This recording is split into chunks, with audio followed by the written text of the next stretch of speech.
January 1916, the second winter of the war. On the Western Front, the Germans were preparing a new offensive. Its code name was Gericht, judgment. An offensive needs supplies. This was just one of 10 new railway lines that the Germans were edging forward, sleeper by sleeper, rail by rail, scalpels cutting into the heart of France. A few miles away to the west, 10 miles behind the French line, lay their objective, Verdun.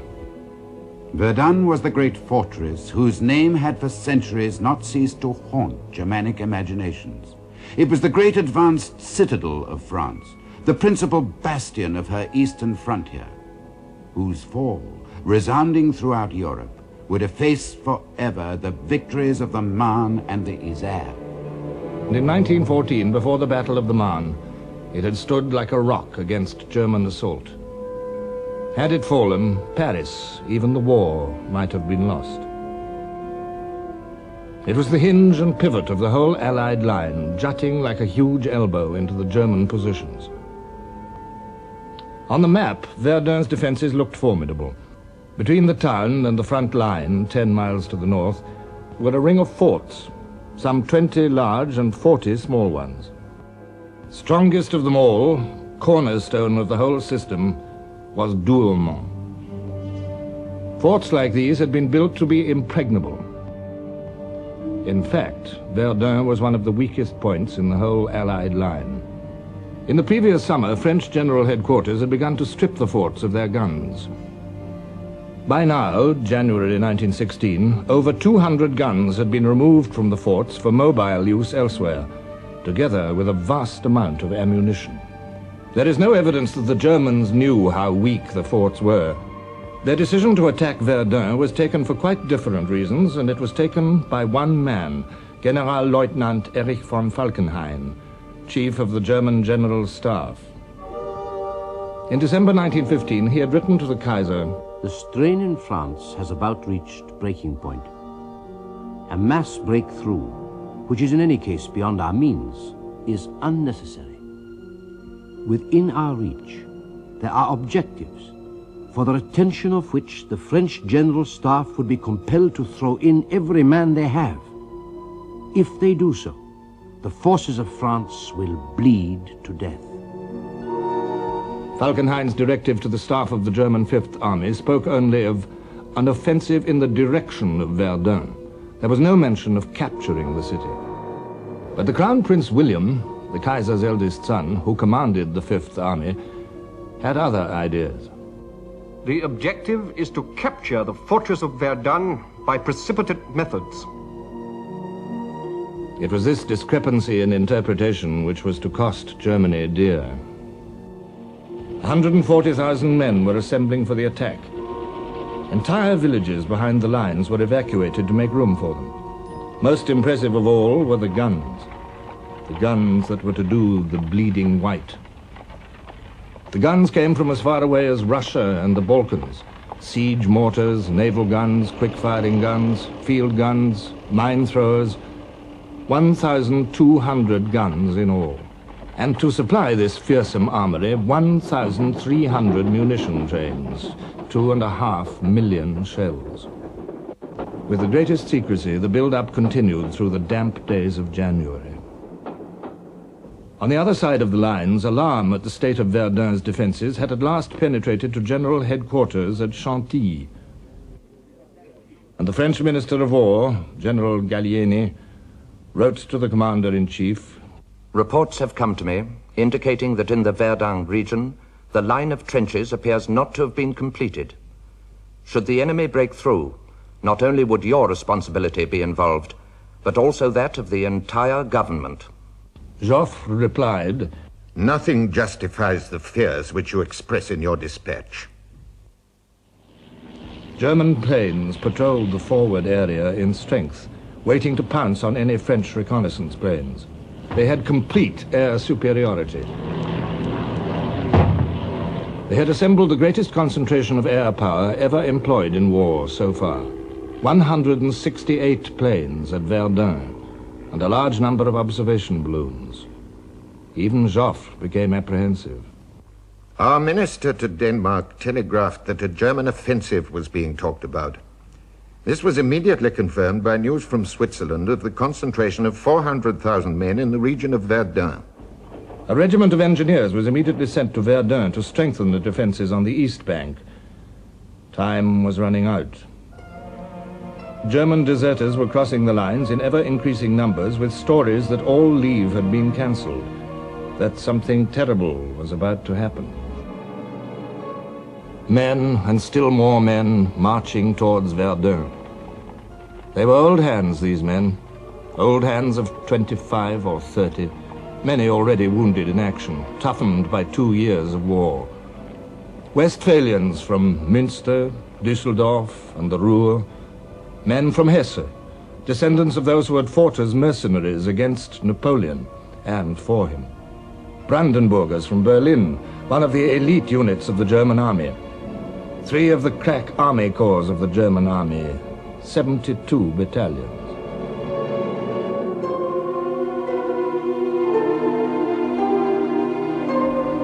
Their wait was a fearful one.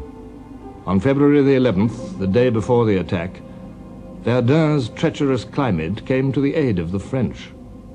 The attack was postponed. It gave the French a little time to improve their defenses, to settle in 2 new divisions that had just arrived. These men, like the Germans, were veterans, young men grown old before their time. Poilus, the French public called them, the hairy ones. It was a nickname they disliked. Few of them fought any longer for such noble aims as the recovery of Alsace and Lorraine. They fought for the remaining land of France. And so they waited. 34 battalions of them, 30,000 men. Ill-prepared, outnumbered by over 2 to 1, and by much more in guns. The hour is near. In our wood, the front trenches will be taken in the first minutes. My poor battalion, spared until now. The dawn, February the 21st. 20 miles behind the German lines, a Krupp's 15-inch naval gun raised its barrel from its camouflage netting.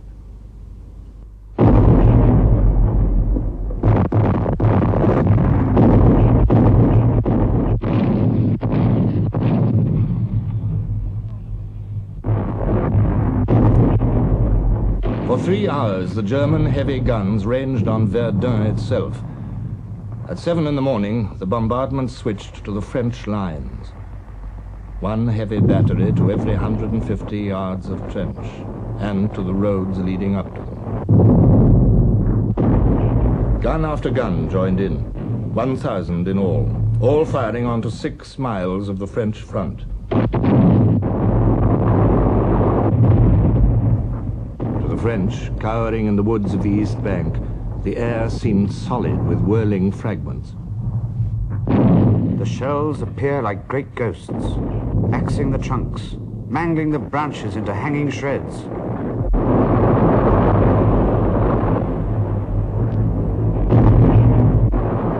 The crude iron of the shells shattered into huge ragged chunks that sometimes 2 men would be unable to lift.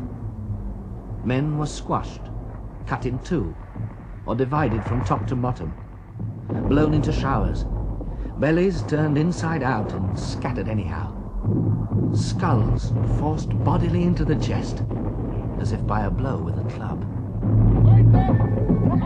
Here and there in the front line were a few men who by chance escaped.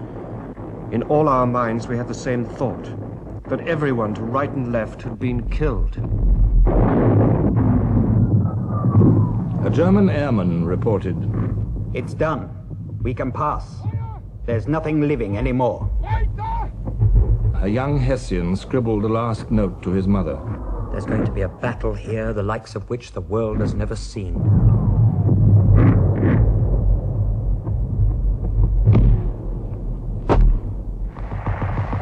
The Germans had 8 miles to go. Their fighting patrols slipped forward like a dentist's probe.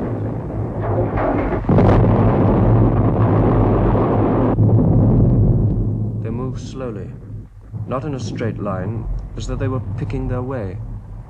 Nothing could have looked less like an assault.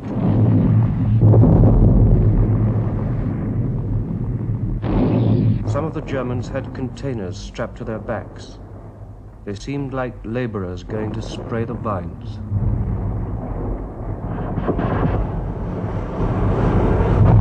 Flamethrowers. The Germans were trying out their new weapon on the French. The tongues of burning oil, propelled by compressed nitrogen, turned men into flaming torches.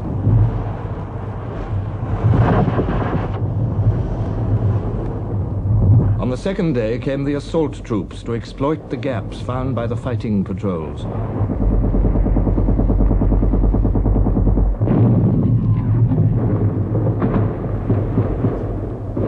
By the fourth day, the Germans were through into open country. The whole of the second French line had crumbled in a matter of hours. For the first time on the Western Front since 1914, they scented a breakthrough. Few trenches faced them, not much barbed wire, open country ahead. And they had taken 10,000 prisoners. They give one the impression of complete breakdown and complain loudly of their senior commanders. Even Joffre was shaken out of his accustomed calm. I wished more than at any time in my life I could be in two places at once. I felt that decisions I was taking at Chantilly, far from the scene of action and based on uncertain information, ran the risk of being invalidated before they could be carried out. I would have liked to be at Verdun, but my duty unquestionably was to be at my headquarters.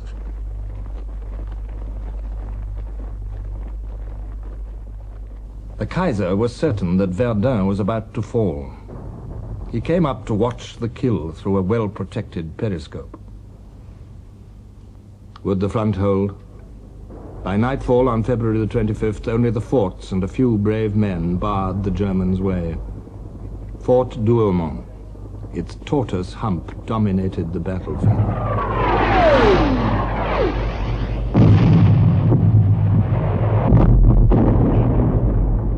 The men of the 24th Brandenburg Regiment, just back from their victory over the Serbs in the Balkans, had no orders to capture Douaumont. Their objective lay short of it. But their regimental motto was, "Do more than your duty." And now, just in front of them, lay the fort of Douaumont. It drew them on like a magnet. Unknown to each other, several small groups of Brandenburgers and pioneers entered Douaumont at various points. A handful of men against a fort of concrete and steel.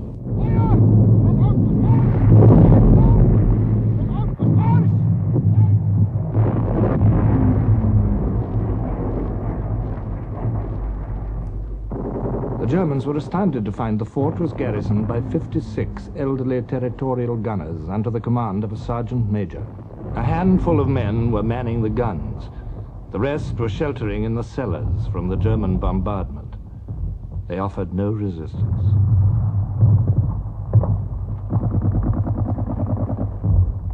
Fort Douaumont, the world's most powerful stronghold, had fallen without a shot being fired. In Germany there was jubilation, and the Crown Prince himself decorated the victors, the brave Brandenburgers. But in France, not surprisingly, the disaster of Douaumont was played right down by French General Headquarters. The crowds of worshippers in Paris on that Sunday morning, February the 27th, were to find their newspapers full of evasions. The official communiqué spoke of a fierce struggle around Fort Douaumont, which is an advanced outpost of the old defenses of Verdun. The position, carried by the enemy after several fruitless assaults which cost them very heavy losses, has since been reached and passed by our troops.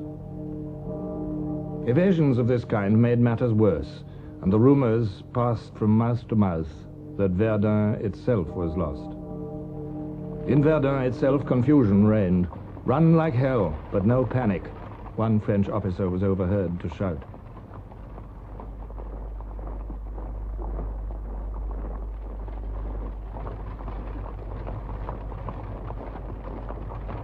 The Germans were only 5 miles away. There was one more ridge between them and the city. Could Verdun be held? De Castelnau thought it could be, and to carry out his will, he had persuaded Joffre to appoint General Pétain as commander of the Verdun army. Pétain, the peasant from northern France, had begun the war as a colonel due for retirement. Now, 18 months later, he was an army commander. French soldiers had heard the stories told of Pétain. They knew that he cared for his troops. They knew that he was frugal with men's lives. As the desperately needed reinforcements moved up, the word went round, Pétain is in charge. All will be well.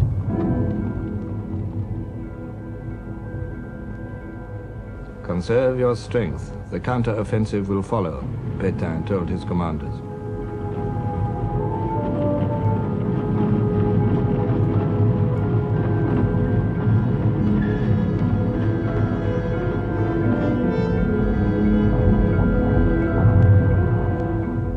Only the most precarious of lifelines now connected Verdun to the rest of France. The only rail link left was a narrow-gauge railway built to supply a peacetime garrison. Alongside the railway, there was one second-class road. It ran into Verdun from Bar-le-Duc, 50 miles to the south. The road was only 20 feet wide, just wide enough for 2 vehicles to pass. The trucks that bumped along it on their solid tires had been commandeered from all over France, more than 3,000 of them. It was like some gigantic serpent which never stopped and never ended, said one American observer. By a miracle of organization, the road was kept open. In this critical week at the end of February, 25,000 tons of supplies and 190,000 men passed along it. 6,000 vehicles a day, one every 14 seconds, for hours on end.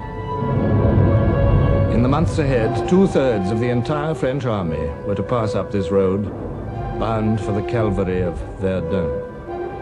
A French writer named the road La Voie Sacrée, the sacred way.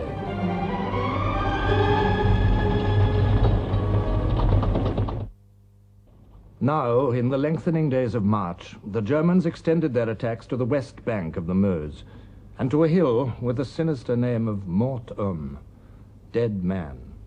Nearly 250,000 men were now involved in Falkenhayn's adventure. The bloodletting was getting out of hand. Our blinded, wounded, crawling and shouting soldiers kept falling on top of us and died while splashing us with their blood. It was a living hell.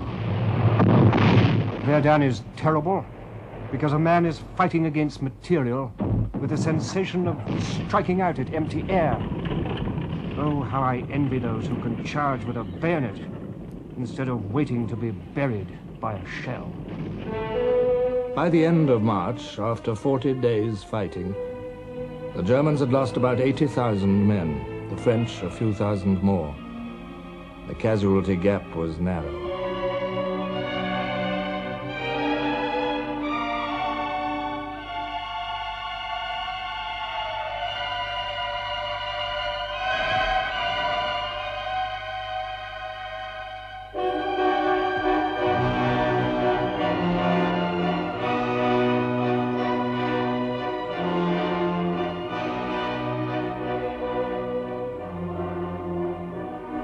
Villages had disappeared. Woods had disappeared. The battlefield was a lunar landscape. These days of Verdun were foul. Several times they have raised before our eyes the veil of hell. Our mission was to be crushed. Divisions followed each other. They had no other role but to set up each day before the enemy a wall of corpses. Trenches were mere ditches. For days you never saw the enemy, just endless shells. You ate beside the dead. You drank beside the dead. You relieved yourself beside the dead. You slept beside the dead. Often you had no sleep for over a week. Tomorrow those who sleep in beds will read in their newspapers that the line is held. How can they imagine what that simple word, hell, means?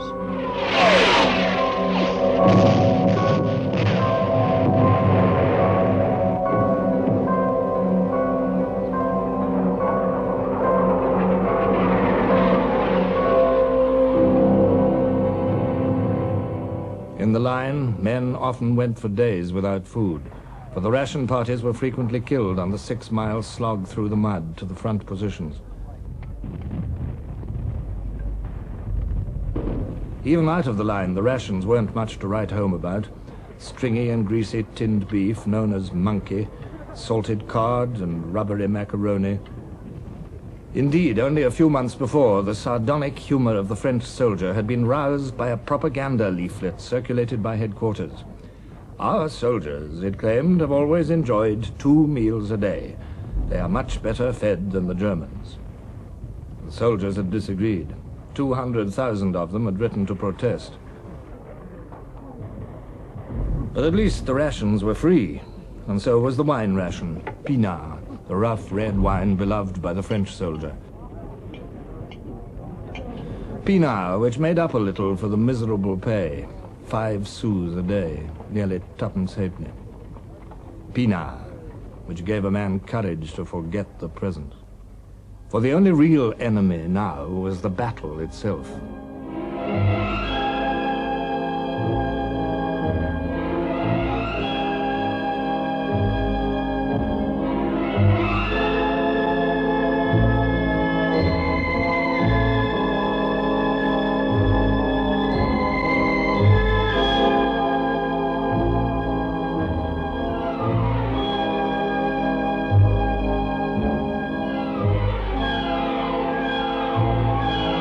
And the horror of that battle tarnished the face of every soldier at Verdun, Frenchman and German alike.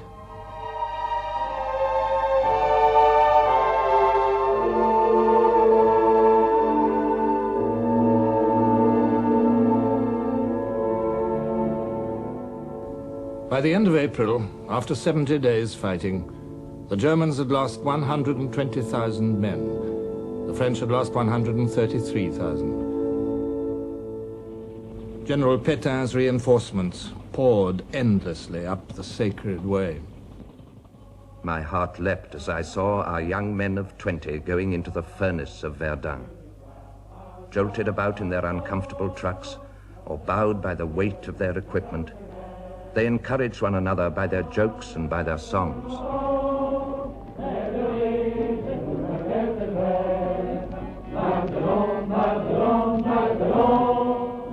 But when they came out of the battle, what a pitiful sight they were. Their expressions seemed frozen by a vision of terror. They sagged beneath the weight of horrifying memories.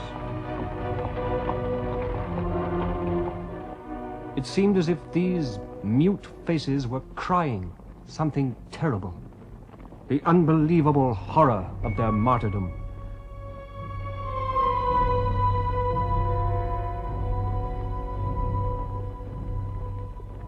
Pétain's demands for troops displeased Joffre. Had I yielded to all his demands for reinforcements, the whole French army would have been absorbed in the battle. He was well aware that I was trying to collect the largest possible number of divisions for the Somme offensive.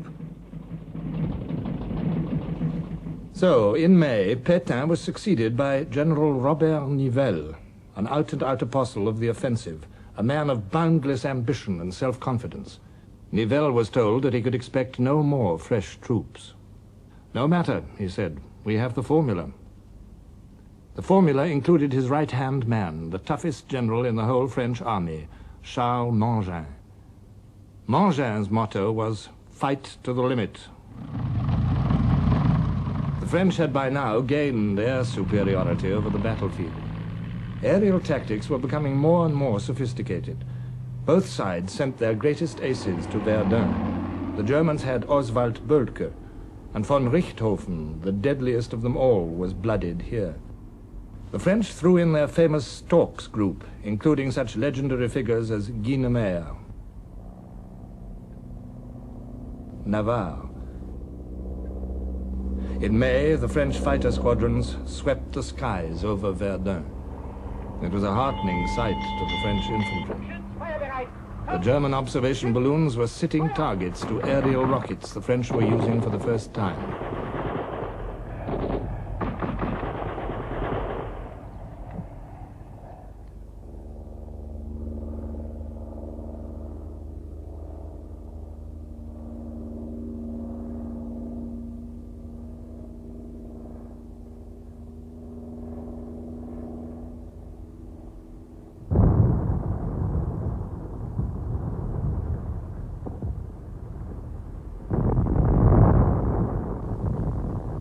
Now it was the French turn to attack.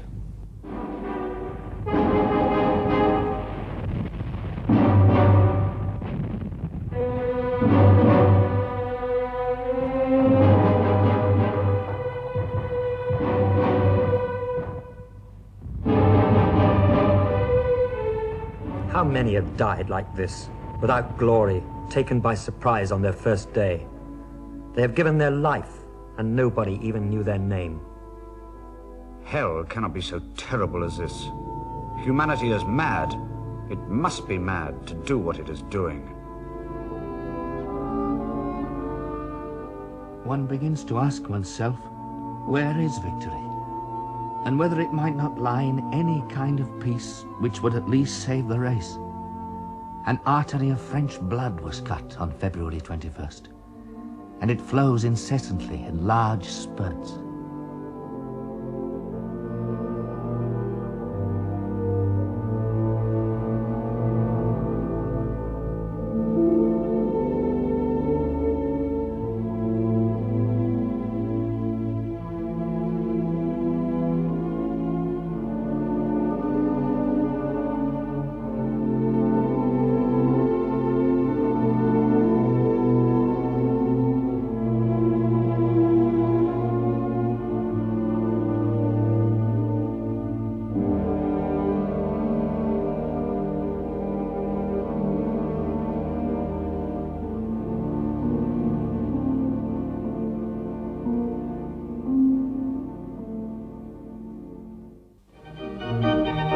Paris, 150 miles from Verdun.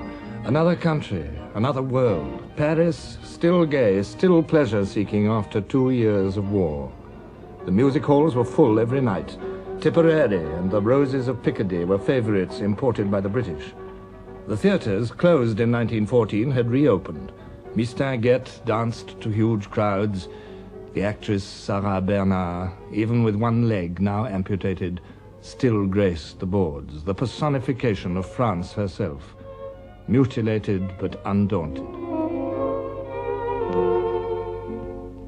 Civilian France in the early summer of 1916 had not yet felt the full pinch of war. Coal was short, but food still plentiful. By law, there was one meatless day a week, but few except the poor took any notice. The cost of living had gone up 1/5 since 1914, but wages had risen too. Factory workers could earn as much as 15 francs a day, nearly 12 shillings, 60 times more than the French soldier. French soldiers, when they were lucky enough to get leave at all, felt themselves strangers in their own land.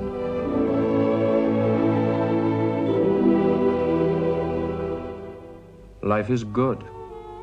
One can understand these people resigning themselves to the war. It's consoling to know that if one perishes in the barbed wire, they will not be too much affected by the loss. Paris was full of embusqués, the shirkers, and the armchair warriors and the profiteers who had made a packet out of the war. I met a lot of them on my last leave, the fat, shining swine. They take their aperitifs and they read their papers. That's about the only way they have of knowing what's going on in the war. So many lies have been spread about us that I have many times seen the troops tear up the newspapers. Phrases like, "our gallant wounded," vivid armchair descriptions of the enthusiastic ardor of combat. Cant like this enraged the men who knew what it was like. They were getting a little tired of medals. Heroics were all very well for the cartoonists. Sentimentality might bring comfort to the folks at home, but this kind of glorification sickened the men who had faced the reality of death at Verdun. And the newspapers of the world agreed. "As ye shall sow, so shall ye reap," read this American cartoon. The Crown Prince, too, came in for his share of blame. "Father, we must have a higher pile of bodies at Verdun," read the caption to this in the Daily Mail.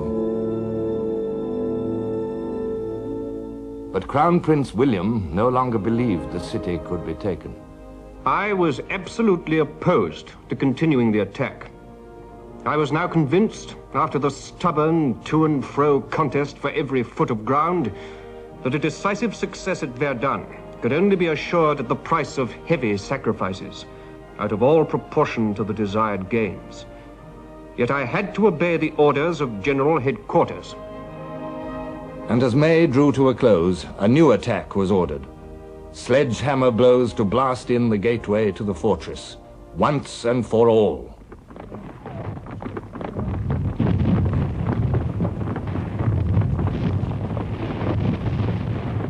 On June the 1st, a glorious summer day, the Germans attacked yet again. The two nations were now locked firmly in their mortal duel. All Germanism had gone into the meticulous preparation, the formidable armament, the skillful planning, the sheer courage of the attack.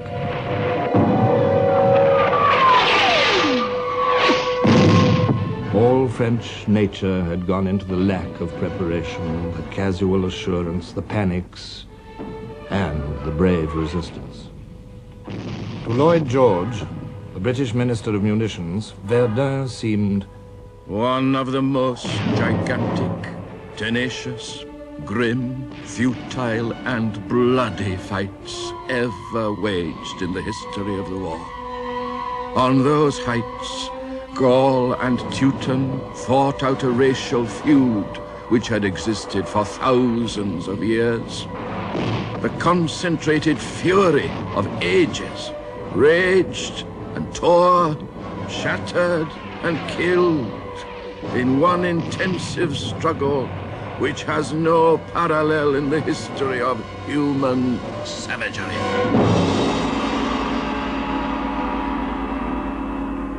The battle was no longer an episode that spent itself in blood and fire.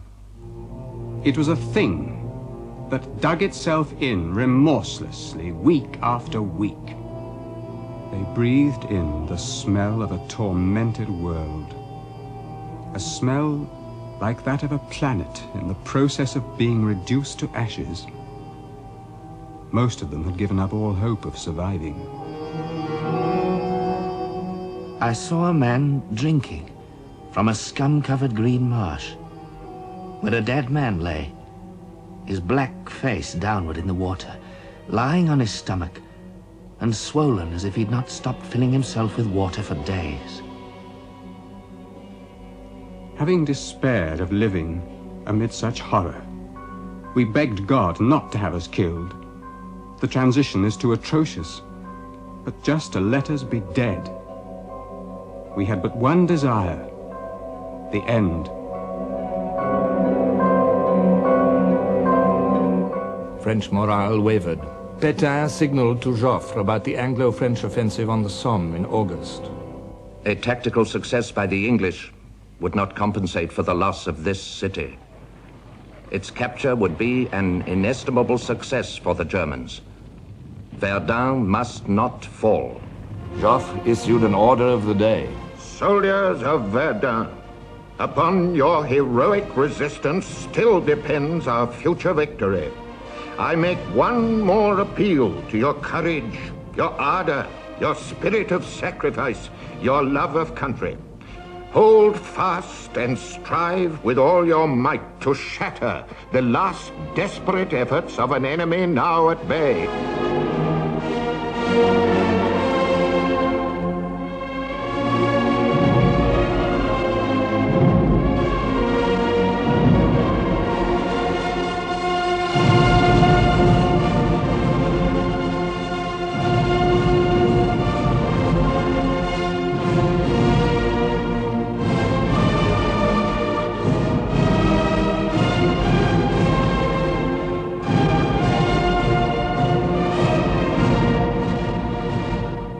The turning point came on June the 23rd. On that day, the Germans penetrated to within 2.5 miles of Verdun itself. It was the moment of supreme crisis. Pétain warned General Headquarters that he might have to withdraw from the East Bank. General Nivelle issued a dramatic order of the day. It ended with words which were to ring round the world. "You will not let them pass."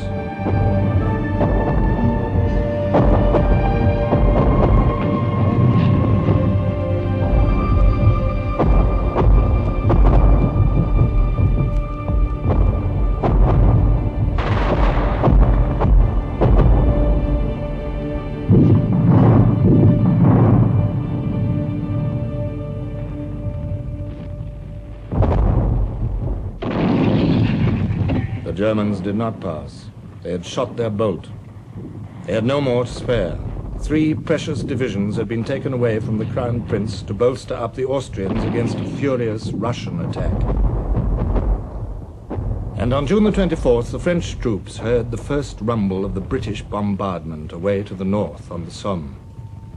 Joffre's plans for a combined Allied offensive were coming to pass. "We will bleed France to death," Falkenhayn had said. 337,000 Germans fell at Verdun. The President of France had said, "If Verdun is saved, how shall we ever be able to forget at what a price?"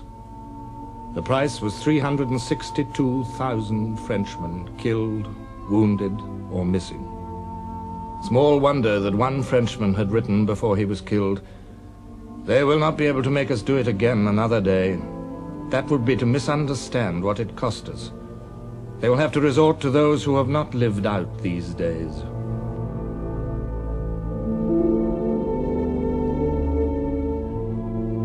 Among these motionless bodies, 2 things moving.